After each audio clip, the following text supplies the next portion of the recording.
ጤና ይስጥልኝ ተመልካቾቼ ዛሬ ይዤላችሁ የቀረብኩት ምርጥ የቡላ ገንፎ ነው እንደምትወዱት እርግጠኛ ነኝ አሁን ወደ አሰራሩ እንሄዳለን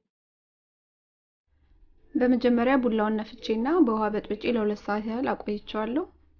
ከዛም ከላይ ቀረረውን ውሃ ደፍቼ ቡላውን በዚህ መልኩ አዘጋጅቼዋለሁ ገንፎን ለማዘጋጀት የሚያስፈልገን ቡላ ወተት በወተቱ ፋንታ ውሃ መጠቀም እንችላለን ጨው በርበሬ ሚጥሚጣና በርበሬም እንደ ፍላጎታችሁ ነው በርበሬ ወይም ሚጥሚጣ ብቻ መጠቀም እንችላለን እንዲሁም ቅቤና ውሃ ናቸው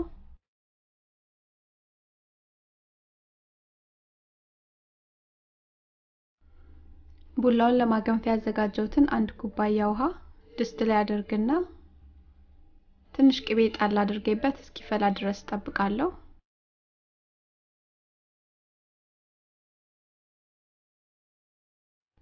የጣድኩት ውሃ እስኪፈላ ድረስ ቡላው ላይ 1 ኩባያ ወተትና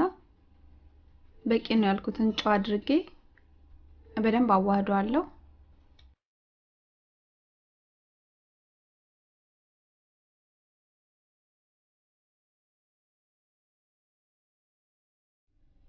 ውሃው እንደዚህ ከፈላልን በኋላ እሳታችንን እንቀንስና ያዘጋጀነውን ቡላ እናስገባለን ቡላውን ካስገባን በኋላ እጃችንን ማሳረፍ የለብንም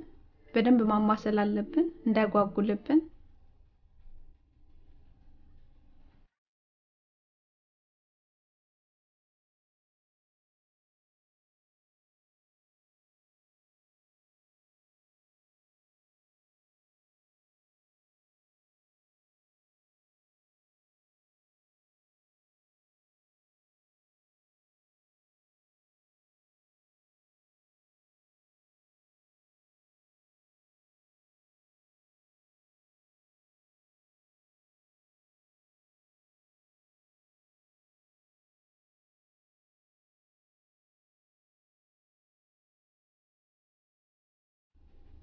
ቡላውን እጃችን ሳርፍ እንደዚህ ካበሰልነው በኋላ እሳታችንን አጥፍተን ቡላውን ወደ ሌላ ዕቃ እንገለብጠዋለን ከዛም 1 የሻይ ማንኪያ ቅቤ ተጠቅመን ገንፎን እንደምንፈልገው ቅርጽ እንሰጠዋለን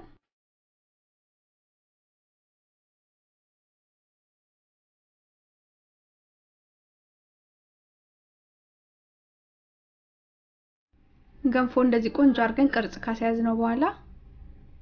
በርበሬና ትንሽ ሚጥሚጣ አድርገን እናቀርበዋለን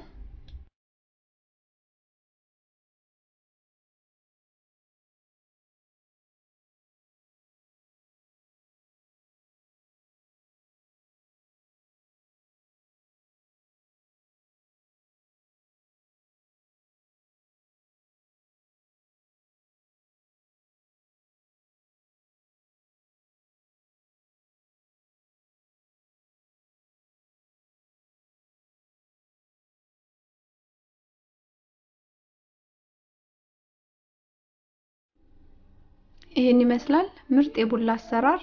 እንደወደዳችሁት እርግጠኛ ነኝ አስተያየት ጥያቄ ካላችሁ ቀበላለሁ አመሰግናለሁ ደህና ሁኑ